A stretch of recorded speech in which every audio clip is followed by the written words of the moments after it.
It's actually about a woman who revels in her sexuality in the 80s. To me, you see any of the movies which we call adult, they're always about men. They're never about women. So that's why I call it a brave film, because it's about a bold woman. It's about a woman who, in the 80s, in her own slightly innocent or extremely aggressive way, challenged the male domination in a film industry, the South film industry, where male worship is almost a part of it. And yet she wasn't treated very well. She wasn't. She was objectified. But she did it so... She knew she was being objectified. And exploited. She openly did it. But perhaps we don't know what choices she had. No, I don't talk about only one woman. No, I know. Various women of that time. There was somebody called Silk, somebody called Nylon. What names to give women? Nylon, Silk, they are women.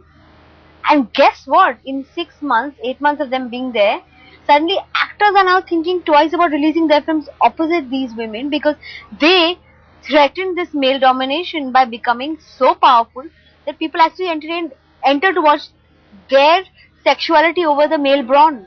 Let's start with, why did you choose Vidya? Now that's a bigger question. Why did you choose Vidya? See, I didn't want to make her a victim. So I was very clear that it can't be a sad story. It has to be entertaining and fun and celebration. And it should be a celebration of her life. I have to feel like I felt for Sultan Mirza for her. I mean, it should be like the men should feel like, oh man, what has happened? This woman comes and challenges us. So it has to be full of aplomb and drama, and it should be heroism in a woman. Heroinism, if you call it. At the same time, I wanted a woman who won't trivialize the film. And so I thought of Vidya, and only Vidya. There was no doubt about anyone. I won't make this film. I was very clear. Then you go to her and you say, okay, you need to be in these Amrapali outfits and play this sort of soft porn kind of character. She was like very scared. She was like, I said, you know, when a monster is made and a Charlize Theron does it, she says, no, I'm going to be putting at risk my so many years of image building that I've done. I said, did you build that image for a reason? She said, no. I said, it just happened. I said, then do something which is brave, because that should be the biggest part of your image, that you're brave. Did you reassure her in some way, saying, I'll ensure that you're looked after and you're sort of... She didn't need it. Once I said that to her, she didn't need it. I think she got most comfortable with my director, Milan.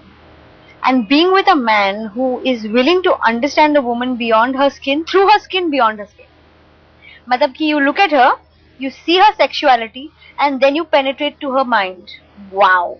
But this role of playing godmother, of convincing people, has, whether willingly or unwillingly, come to you from day one, you know? I'm like with all the now. I'm with all the hate. I'm trying my best to get rid of this older image that I have. I'm not talking about older. I'm talking about sort of people, you know, wannabe actors, aspirations, all of that coming to you and you making and breaking dreams of people. I'm just making. Do you enjoy that? I don't. I'm scared. I get stalked. I get issues. I have to have bodyguards wherever I go, because you see what happens is at one time you enjoy it when you're younger. You start like, wow. The power of it. All. Later on you realize you're doing your job. No one really is grateful. Years pass. Everyone forgets. So you're like doing your job and you're doing it only for yourself, not expecting gratitude afterwards. But you get blamed for people who don't become stars. Like you don't cast someone and they can bitch you out because you didn't cast them. So there's always another side to it all. And have you ever abused this power? Knowingly or unknowingly? Unknowingly maybe, knowingly no. Has there ever been a couch? Nah, I don't. I would hate myself if I had a couch. I mean, clearly, this kind of couch is okay. But honestly, between you and me, I think I'm hot enough.